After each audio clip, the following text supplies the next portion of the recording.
नमस्कार दोस्तों, स्वागत है आप सभी का मेरे चैनल ऑथेंटिक इन्फॉर्मर में।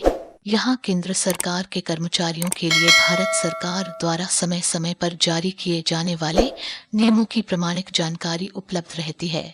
आप चाहें तो इस नियम की प्रति को वीडियो के डिस्क्रिप्शन में दिए गए लिंक से डाउनलोड भी कर सकते हैं। तो आइए जानते हैं इस नियम के बारे में।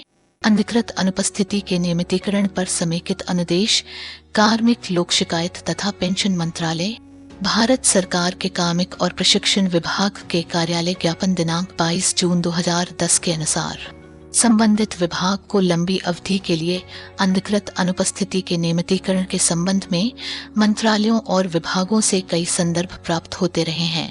ये संदर्भ मूलतः इसलिए भेजे जाते हैं क्योंकि मंत्रालय और विभाग ऐसी अधिकृत अनुपस्थिति से निपटने के निर्धारित क्रियाविधि का पालन नहीं करते हैं। ऐसी स्थितियों से निपटने हेतु दिशा निर्देश अनुदेश मौजूद है। केंद्रीय सिविल सेवा अवकाश नियमावली 1972 के नियम 25 के अनुसार जब तक अवकाश मंजूर करने वाला सक्षम प्राधिकारी अवकाश को बढ़ा नहीं देता, कोई सरकारी कर्मचारी जो अवकाश की समाप्ति के बाद अनुपस्थित रहता है तो ऐसी अनुपस्थिति की अवधि के लिए वह अवकाश वेतन प्राप्त करने का हकदार नहीं होगा और वह अवधि उसके अवकाश खाते से अर्धवेतन अवकाश के रूप में उतनी घटा ली जाएगी जितना अवकाश शेष है। ऐसे शेष अवकाश की अतिरिक्त अवधि असाधारण अवकाश मानी जाएगी। अवकाश समाप्ति के पश्चात ड्यूटी से स्वैच्छिक अनुपस्थिति पर सरकारी कर्मचारी के विरुद्ध अनुशासनिक कार्रवाई की जा सकती है। इस संबंध में भारत सरकार के निर्णय भी विद्यमान है कि जो सरकारी कर्मचारी बिना किसी प्राधिकार के अनुपस्थित रहता है उसके विरुद्ध तत्काल कार्यवाही की जानी चाहिए और यह तब तक चलती रहनी चाहिए जब तक यह अनुपस्थिति केंद्रीय सिविल सेवा अवकाश नियमावली 1972 के नियम 32(2) में निर्धारित सीमा से अधिक नहीं हो जाती। इस बात पर पुनः बल दिया जाता है कि जो सरकारी कर्मचारी बिना किसी प्राधिकार के अनुपस्थित रहता है उसके विरुद्ध तत्काल कार्यवाही की जानी चाहिए। सभी मंत्रालयों विभागों से अनुरोध है कि वे ये सुनिश्चित करें कि सरकारी कर्मचारी द्वारा अधिकृत अनुपस्थिति के सभी मामलों में उसे ऐसी अनुपस्थिति के परिणामों के बारे में सूचित किया जाना चाहिए और यह निर्देश दिया जाना चाहिए कि वे तत्काल निर्धारित तिथि जैसे 3 दिनों के अंदर पुनः कार्य ग्रहण कर लें। ऐसा न करने पर उसके विरुद्ध केंद्रीय सिविल सेवा CCA नियमावली 1965 के अंतर्गत अनुशासनिक कार्रवाई की जाएगी।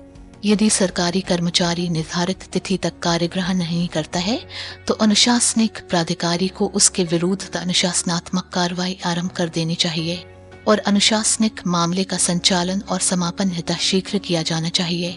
अनुशासनिक प्राधिकारियों की उदासीनता के कारण ही ऐसी स्थिति उत्पन्न होती है जिसमें लंबे समय से लंबित अधिकृत अनुपस्थिति से सरकारी कर्मचारियों की पदोन्नति सहित अन्य सेवा संबंधी मामलों में विलंब होता है।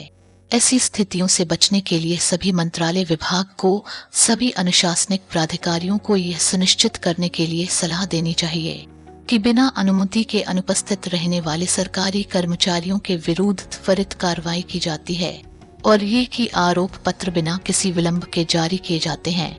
जो अधिकारी बिना किसी प्राधिकार के ड्यूटी से अनुपस्थित हैं उनके संबंध में अपनाए जाने वाले परिणाम और क्रियाविधि FR 17(1) और 17(a) में स्पष्ट किए गए हैं।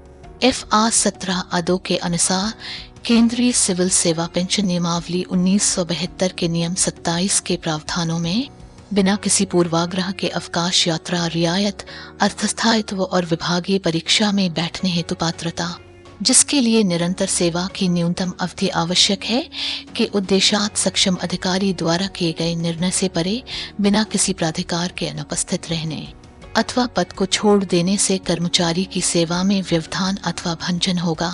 नियंत्रक और महालेखा परीक्षक ने अधिकृत अनुपस्थिति के नियमितीकरण पर आदेश जारी किए हैं कि अवकाश स्वीकृति द्वारा कवर नहीं की गई अनुपस्थिति को सभी उद्देश्यों के लिए अर्थात पेंशन, अवकाश और वेतन वृद्धि के लिए सेवा में विराम माना जाएगा। बिना अवकाश के ऐसी अनुपस्थिति जहां यह एक रूप में है और किसी अनुपस्थिति की प्राधिकृत अवकाश की निरंतरता में नहीं है तो ये पेंशन के उद्देश्यार्थ सेवा में व्यवधान माना जाएगा और जब तक पेंशन संस्वीकृति प्राधिकारी उस अवधि को बिना भत्ते के अवकाश माने हेतु अनुच्छेद 421 सिविल सेवा विनियम, जो अब केंद्रीय सिविल सेवा पेंशन नियमावली का नियम 27 है, के अंतर्गत अपनी शक्तियों का प्रयोग नहीं करता। संपूर्ण पिछली सेवा जब्त हो जाएगी। ये नोट किया जाए कि पेंशन के उद्देश्यार्थ अनधिकृत अनुपस्थिति के नियमितीकरण पर केंद्रीय सिविल सेवा पेंशन नियमावली के अंतर्गत विचार किया जाएगा।